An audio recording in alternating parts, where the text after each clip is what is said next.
शाम के 6 बजने वाले हैं और वक्त है 6 के सिक्सर का। तो बुलेटिन की शुरुआत करते हैं बिहार की सबसे बड़ी खबर के साथ।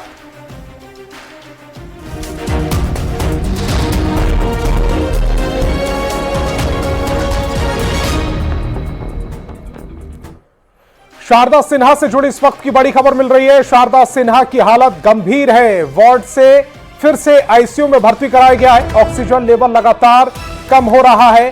HFNC के जरिए ऑक्सीजन दिया जा रहा है। मल्टीपल माइलोमा की शिकार है शारदा सिन्हा। किडनी और लीवर फंक्शन पर लगातार डॉक्टर की नजर बनी हुई है।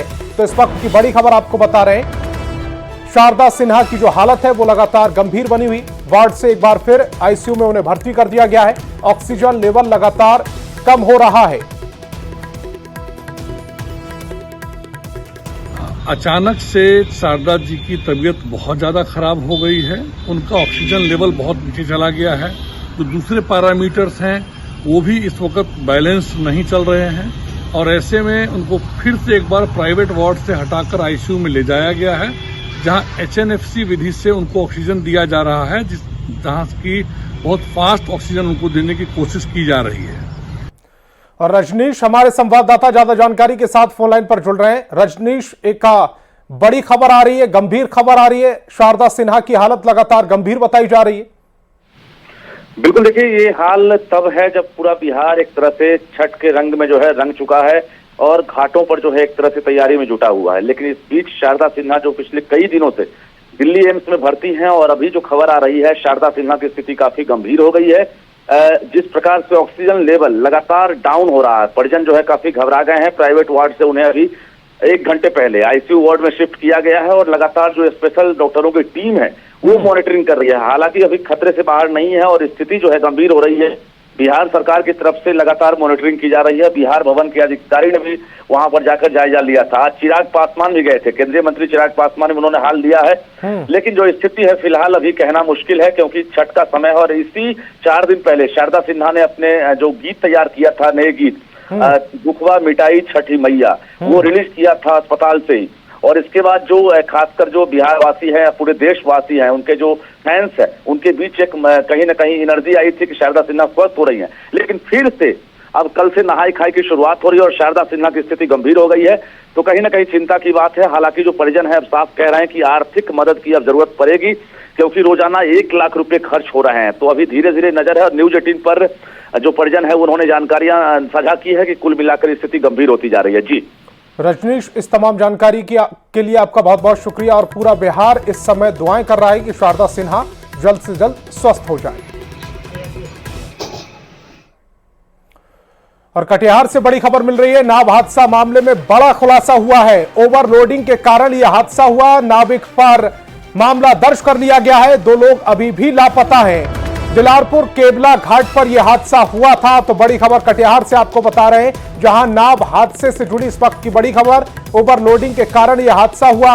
नाविक पर मामला दर्ज भी कर लिया गया है। 2 लोग अभी भी लापता बताए जा रहे हैं। दिलारपुर केबला घाट में यह हादसा हुआ। हादसे की वो जगह भी हम आप तक पहुंचा रहे हैं। यहीं पर यह हादसा हुआ था। क्षमता से ज्यादा लोग नाव पर सवार थे, तभी यह हादसा हुआ। अभी भी 2 लोग लापता बताए जा रहे हैं। यह जो नाव का मेन नाविक था, जो कि बोट लेकर गया था, जिसको बोट कंडीशंस का आइडिया था, उसके ऊपर किया गया है।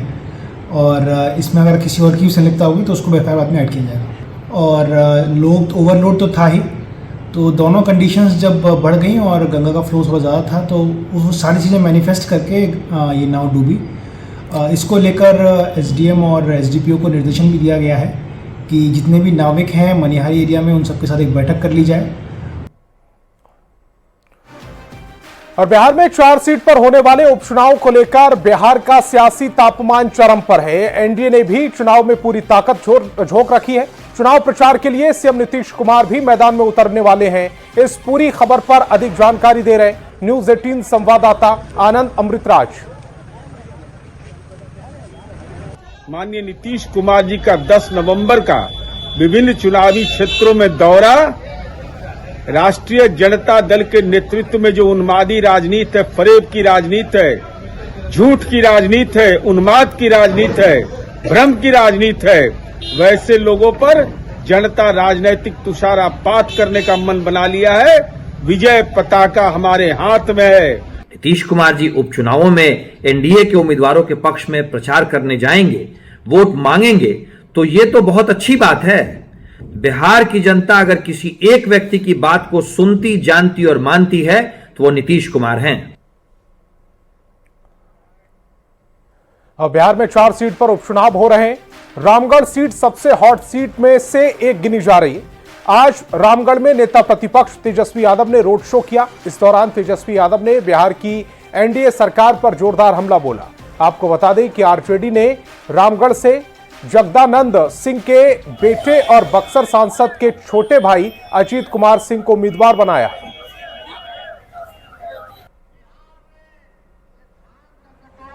के राज में, भाजपा के शासन काल में थाना चले जाइए, ब्लॉक चले जाइए, बिना चाहे कोई काम नहीं हो पाता है। आप सब लोग बिजली के बिल से परेशान हैं, जीएसटी से परेशान हैं, जो ये सर्वे कराया जरा जमीन का, उससे लोग परेशान हैं। स्मार्ट मीटर लगा करके आप लोगों को छलने का प्रयास किया जा रहा है। और केंद्रीय मंत्री गिरिराज सिंह ने राहुल गांधी पर बड़ा हमला बोला। गिरिराज सिंह ने कहा कि राहुल गांधी देश में गृह युद्ध कराना चाहते हैं। इसमें उनके कई टूल भी शामिल हैं। कश्मीर में नई सरकार के गठन के बाद से बड़ी हिंसा और इस पर राहुल गांधी और लालू प्रसाद की चुप्पी को लेकर भी उन्होंने निशाना साधा और आरोप लगाया ये लोग जिहादियों के समर्थन करते हैं।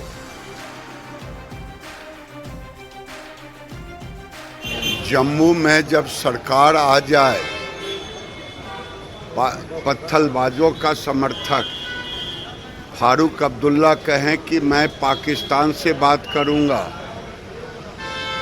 तो ये एक सोची समझी रणनीति है। इस पर राहुल गांधी की जुबान नहीं खुलेगी, इस पर लालू यादव, तेजस्वी यादव की जुबान नहीं खुलेगी। ये लोग जिहादियों का समर्थन कर, तो ये लगता है कि राहुल गांधी के कई टूल हैं और उस टूल के तहत ही ये सारी घटनाएं घटी। और केंद्रीय मंत्री गिरिराज सिंह ने राहुल गांधी पर बड़ा हमला बोला। गिरिराज सिंह ने आरोप लगाया है कि राहुल गांधी देश में गृह युद्ध कराना चाहते हैं। गिरिराज सिंह के आरोप के बाद बिहार में सियासी तापमान बढ़ गया है। देखिए, हमने वो दौर देखा है जब इसी बिहार में जाति के नाम पर दंगे होते थे और लाशें पड़ जाती थी, नरसंहारें हुआ करती थी। आपने भी देखा, हमने भी देखा है।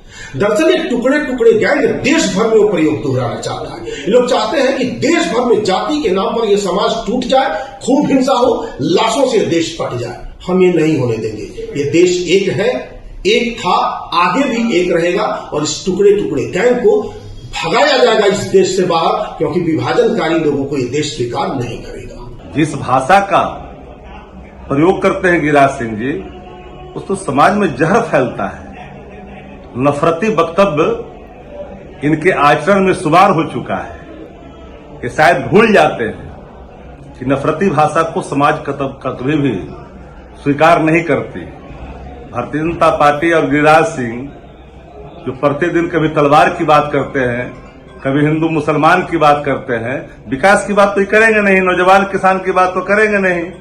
चाहे वो आसाम के मुख्यमंत्री हों, चाहे वो गिरिराज सिंह जी हों, चाहे कोई भी और लीडर भारतीय जनता पार्टी के हों, कभी भी उन्हें आप देखेंगे तो सौहार्दपूर्ण वातावरण की भाषा वो नहीं बोलेंगे, हमेशा ही नफरत फैलाने वाली भाषा बोलेंगे। कौन नहीं जानता कि कांग्रेस से ज्यादा वोटों का तुष्टीकरण, समाज में नफरत फैला करके, समाज को बांट करके इनका एक ट्रैक रिकॉर्ड रहा, इनका इतिहास रहा है और पुनः ये प्रयास कर रहे हैं। तो उन्हें आदरणीय राहुल गांधी जी को यह बात बिल्कुल ही नहीं भूलनी चाहिए कि उनकी ये मंशा कभी भी सफल नहीं हो सकती, क्योंकि देश में, केंद्र में आदरणीय नरेंद्र मोदी जी की और माननीय मुख्यमंत्री बिहार श्री नीतीश कुमार जी की सरकार है। दरभंगा एम्स का शिलान्यास जल्द होगा। प्रधानमंत्री नरेंद्र मोदी ही शिलान्यास करेंगे। 13 नवंबर को दरभंगा आ सकते हैं प्रधानमंत्री नरेंद्र मोदी। एम्स का कर सकते हैं शिलान्यास। इस वक्त की बड़ी खबर आप तक पहुंचा रहे सीएम और डिप्टी सीएम भी इस दौरान मौजूद रहेंगे। सांसद संजय झा भी मौजूद रहेंगे।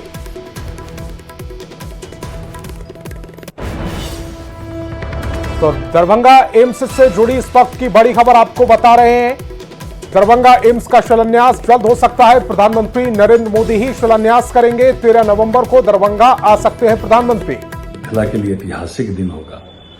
देश के यशस्वी प्रधानमंत्री नरेंद्र मोदी जी स्वयं दरभंगा आकर दरभंगा एम्स का शिलान्यास करेंगे। यह बड़ा दिन है।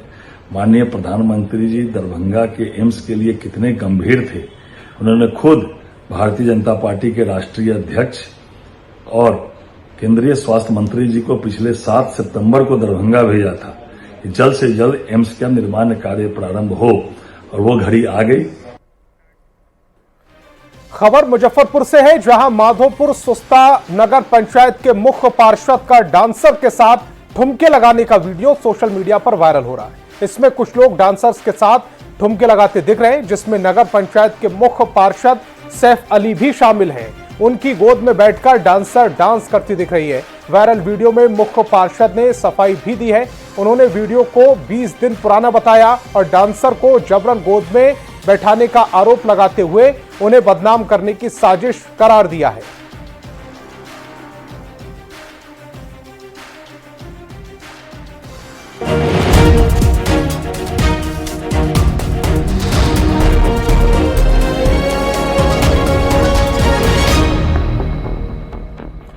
बात लॉ एंड ऑर्डर की करेंगे। मोतिहारी के पहाड़पुर में पुलिस पर हुए हमले का मुख्य आरोपी मनोज प्रसाद कुशवाहा गिरफ्तार कर लिया गया है। पुलिस ने आरोपी को पश्चिम चंपारण के मछौलिया से पकड़ा है। एसपी के कड़े एक्शन के बाद अरेराज डीएसपी के नेतृत्व में गठित टीम ने आरोपी को पकड़ा। 3 दिन पहले अपहरण मामले के आरोपी को छुड़ाने पहुंची पुलिस टीम पर हमला हुआ था, जिसके बाद पुलिस ने उसे गिरफ्तार किया है। अब पुलिस मनोज की निशानदेही पर बाकी अब आरोपियों की गिरफ्तारी में जुट गई।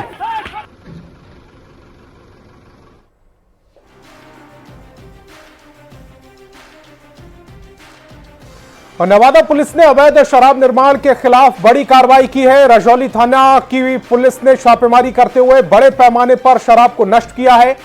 फरका बुजुर्ग पंचायत के जॉब जलाशय स्थित जंगली इलाके में पुलिस की टीम ने छापेमारी की। इसमें महुआ शराब निर्माण में जुटे शराब माफिया को काफी नुकसान उठाना पड़ा। पुलिस की छापेमारी में दर्जनों महुआ शराब भट्टी को ध्वस्त किया गया। साथ ही हजारों लीटर महुआ घोल को नष्ट कर दिया गया। पुलिस के आने की खबर मिलते ही शराब कारोबारी फरार हो गए।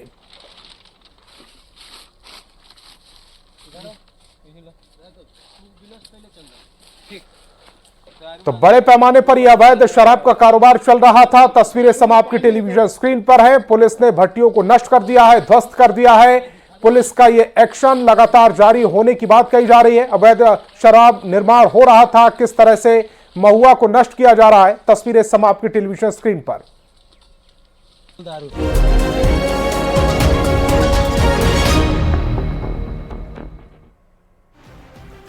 बात देश विदेश की। रांची से इस वक्त की बड़ी खबर मिल रही है। राज्य के सभी जिला मुख्यालय में बीजेपी पीसी करेगी। इस वक्त की बड़ी खबर आप तक पहुंचा रहे हैं। सभी 24 जिलों में बीजेपी कॉन्फ्रेंस करेगी।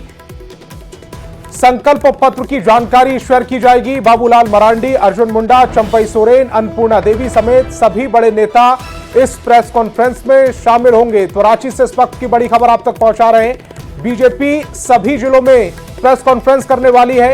राज्य के सभी जिला मुख्यालयों पर बीजेपी की यह प्रेस कॉन्फ्रेंस होगी। सभी 24 जिलों में बीजेपी प्रेस कॉन्फ्रेंस करती हुई नजर आएगी। संकल्प पत्र की जानकारियों को शेयर किया जाएगा। बाबूलाल मरांडी, अर्जुन मुंडा, चंपाई सोरेन, अन्नपूर्णा देवी समेत सभी बड़े नेता इस प्रेस कॉन्फ्रेंस में शामिल होंगे।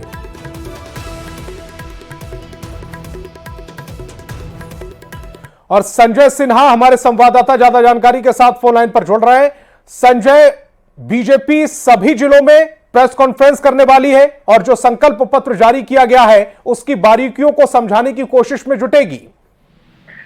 जी बिल्कुल, देखिए ये पूरी रणनीति के तहत बीजेपी चलेगी। संकल्प पत्र में बीजेपी ने जितनी बातों की घोषणा की है, दरअसल उसे जनता के बीच, वोटर के बीच पहुंचाना भी बेहद जरूरी है। और बीजेपी ये चाहती है कि पीएम मोदी की जिस तरीके से चुनावी सभा हुई है, उस सभा के तुरंत बाद वो संकल्प पत्र को मतदाताओं के बीच लेकर जाए। और इसी को लेकर जो प्लानिंग की गई है कि राज्य के सभी 24 जिलों में बीजेपी के तमाम बड़े नेता अपने अपने क्षेत्र में, अपने अपने जिलों में वो प्रेस कॉन्फ्रेंस करेंगे और संकल्प पत्र में जितनी बातें हैं उन बातों को मीडिया के जरिए आम लोगों तक पहुंचाएंगे। और ये पूरी कोशिश है कि देखिए संकल्प पत्र में यहाँ जो मेन रूप से जो बात आ रही है कि बीजेपी किन किन बातों को लेकर किन किन, एक जो है कि यहाँ पर योजनाओं में टकराहट है और उधर से कह सकते हैं कि जो आपको सत्ताधारी दल हैं उनकी ओर से जो मेन घोषणा की गई है और बीजेपी अपनी जो घोषणा बीजेपी संकल्प पत्र के माध्यम से जो बीजेपी लेकर आई है, दोनों चीजों को लेकर बीजेपी चाहती है। कुल मिलाकर अगर संजय से आसान भाषा में कहें कि बीजेपी अपने पूरे संकल्प पत्र को जनता के दिमाग में उतार देना चाहती है। आप हमारे साथ जुड़े, आपका बहुत बहुत शुक्रिया। झारखंड विधानसभा चुनाव को लेकर सरगर्मियां तेज है। इसी बीच चाईबासा में प्रधानमंत्री मोदी ने बड़ा बयान दिया। प्रधानमंत्री ने संकेत दिया है कि झारखंड में आदिवासी सीएम हो सकता है। प्रधानमंत्री मोदी ने कहा कि बीजेपी के लिए आदिवासी भाई बहनों की आकांक्षा, उनका स्वाभिमान हमेशा सर्वोपरि रहा है। जब पहली बार बीजेपी सरकार बनी और दिल्ली में अटल बिहारी वाजपेयी को सेवा करने का मौका मिला, तब जाकर आदिवासी समाज को अलग राज्य मिले। छत्तीसगढ़ और झारखंड, ये दो राज्य बनाने का सौभाग्य बीजेपी को ही मिला है। आदिवासी को समाज को जोड़ना, यह हमारी सबसे बड़ी प्राथमिकता है। ये आदिवासी समाज की उचित भागीदारी के बिना संभव नहीं होगा। इसलिए भाजपा ने, एनडीए ने आदिवासी भागीदारी पर हमेशा बल दिया है। अभी हाल में ही भाजपा ने हमारे पड़ोस में एक आदिवासी नौजवान को उड़ीसा का मुख्यमंत्री बनाया है। और आगरा से बड़ी खबर मिल रही है। आगरा में वायुसेना का विमान क्रैश हुआ है। जमीन पर गिरते ही विमान में आग लग गई। वायुसेना के विमान हादसे में दोनों पायलट सुरक्षित हैं। हादसे के बाद दोनों पायलटों ने कूदकर अपनी जान बचाई। आगरा में एक खेत में ये विमान हादसा हुआ है। आगरा में MiG-29 लड़ाकू विमान हादसे का शिकार हो गया है। तस्वीरें समय आपकी टेलीविजन स्क्रीन पर है।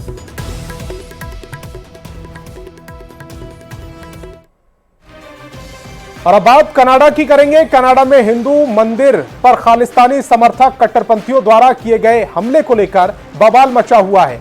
भारत से लेकर कनाडा तक इस घटना की कड़ी निंदा की जा रही है। कनाडा में भारतीय उच्चायोग ने इस घटना की कड़ी निंदा की। इस हमले ने कनाडा में हिंदू समुदाय को उग्र कर दिया है। हमले के बाद हिंदू सभा मंदिर में जुटी भीड़ ने खूब नारेबाजी की और घटना का विरोध किया। इस दौरान भीड़ ने भारत माता की जय और बटोगे तो कटोगे के नारे लगाए। बटोगे तो कटोगे का नारा इन दिनों यूपी की राजनीति में भी खूब चल रहा है।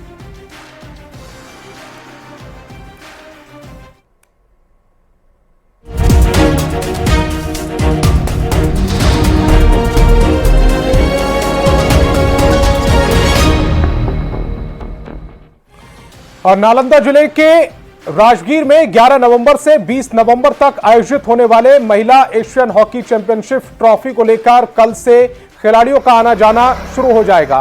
यहां हर दिन 3 मैच खेले जाएंगे, जिसमें पहला मैच दोपहर 3 बजे से शुरू होगा और अंतिम मैच शाम 7:30 बजे से होगा।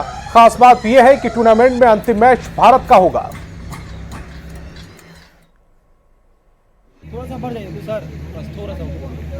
टीम 5 तारीख को राजगीर पहुंच जाएंगे और बाकी सारे टीम 8 तारीख को बिहार पहुंचेंगे। एक दिन से कितने खेलों का आयोजन होगा? हर एक दिन 3 मैचेस का आयोजन किया गया है। पहला मैच शुरू होगा 3 बजे और लास्ट मैच 7:30 बजे का है। और यह भी मैं बता देना चाहूंगा कि हर दिन जो 3rd मैच है, आखिरी मैच भारत का मैच होगा। तो इस बुलेटिन में फिलहाल इतना ही। आप देखते रहिए न्यूज़ 18 बिहार झारखंड।